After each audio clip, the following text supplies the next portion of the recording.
Hey guys, it's Payne. I'm going to be covering UFC 288 in this video, and we're just going to dive right on in. Starting off with Kennedy Nzechukwu against Devin Clark. This one's going to be a very good one. Devin Clark seems a bit quite undersized for this fight.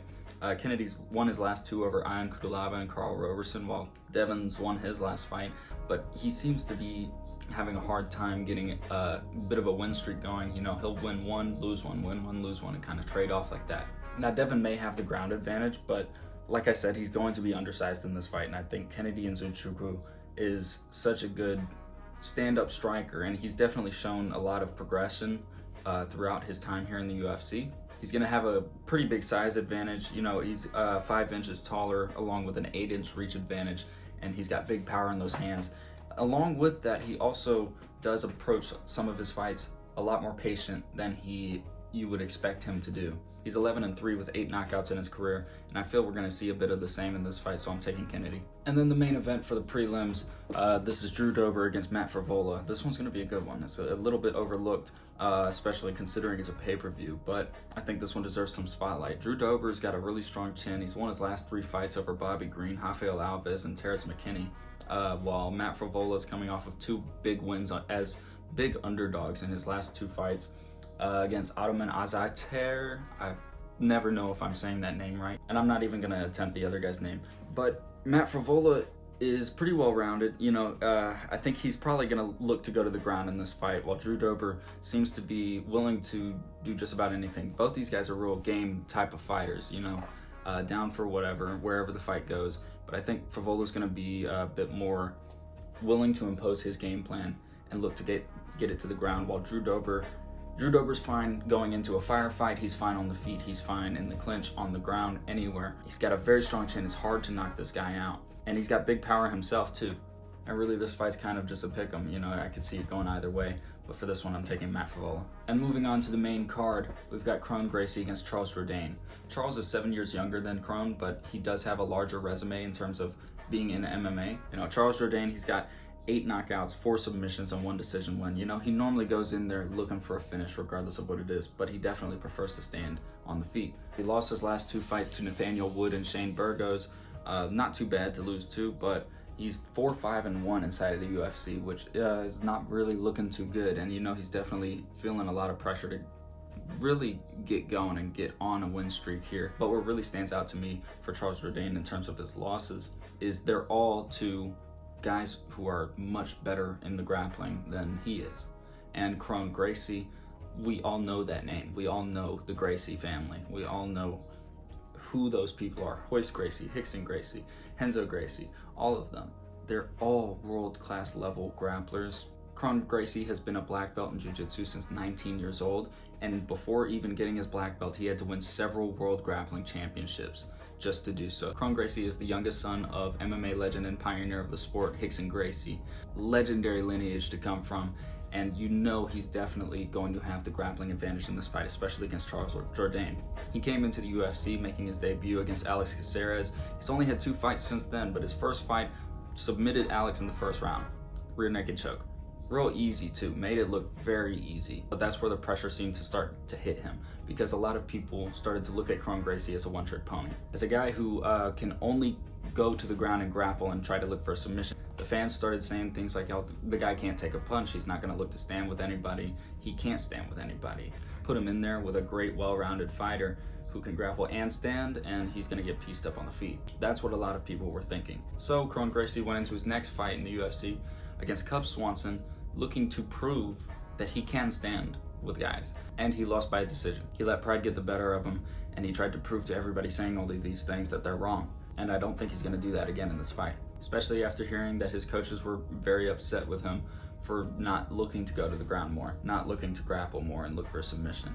And it has been almost 4 years since he fought Cub Swanson. Now, I think he's taken all of this time off, not only to regain his confidence, but also to work on the stand-up. And I think Kron Gracie has been attempting to do that, considering it took him 30 years before he even attempted his hand at MMA. And from the mentality that Kron Gracie carries, from interviews that I've seen with him and how he talks and all of this, he does seem to be a very strong man at mind. And I think he's going to come into this fight a lot better than he had back in 2019 when he fought Cub Swanson, and I think he's going to impress a lot of people, and hopefully he'll stay active after this. So I'm taking Kron Gracie in this fight. And now the last fight we're covering in this video. The next video I put out will have the final 3 fights of the night, but for this video, the last fight we're covering is Movsar Evloev and Bryce Mitchell. Now, this has been in the works for a while.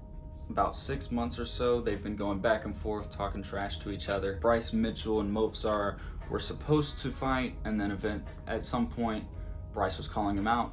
Movsar took the fight, had to pull out for some reason, and Bryce has just been talking about him ever since, because he says that Movsar has been unwilling to sign a contract to fight him ever since. But now we're finally getting this fight, and I'm very excited. This one's very close. I'm having a hard time grappling with who I'm gonna take in this fight, but we're just gonna dive right on in, and I guess I'll formulate my opinion as I go. But Movsar is 6-0 in the UFC. He's from Dagestan. He's a lot more well-rounded, if we're being honest, than most of the guys that you see coming out of Dagestan and coming into the UFC. He does apply heavy pressure whenever on the feet or on the ground, it doesn't matter. He's gonna be not willing to take a back step unless you're really gonna put him in any trouble. I think he may have the slight stand-up advantage here against Bryce Mitchell, but I think the grappling, this is where things are going to be most closely contested. Because Bryce Mitchell, as we all know, is a monster grappler. I mean, he's got that farm boy strength. With notable wins over guys like Andre Fili, Charles Rocha, and Edson Barboza in his most recent win, he has taken a loss in his last fight against Ilia Topuria, but he is one of only 2 people in UFC history to pull off a submission twister, and I'll put a picture of that up right now if you don't know what it is. But basically, it's a submission that you're just twisting the entire body of your opponent, basically. And I've been put in one of these before, back when I was doing MMA.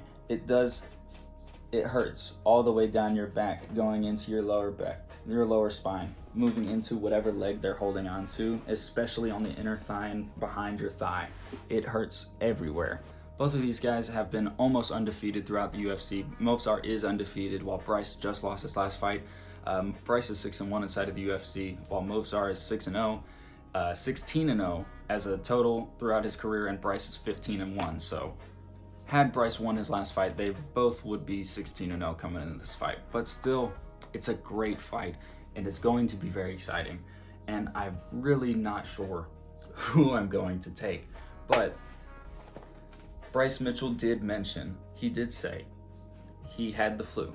But Bryce Mitchell, after losing his last fight, talked about retiring. And to me, that sounds like he's had his confidence shaken pretty bad. I mean, Bryce for a while has been talking about being a champion ever since he came out the Ultimate Fighter. But then after that last fight, he said he was retiring for a little bit. And I guess he changed his mind.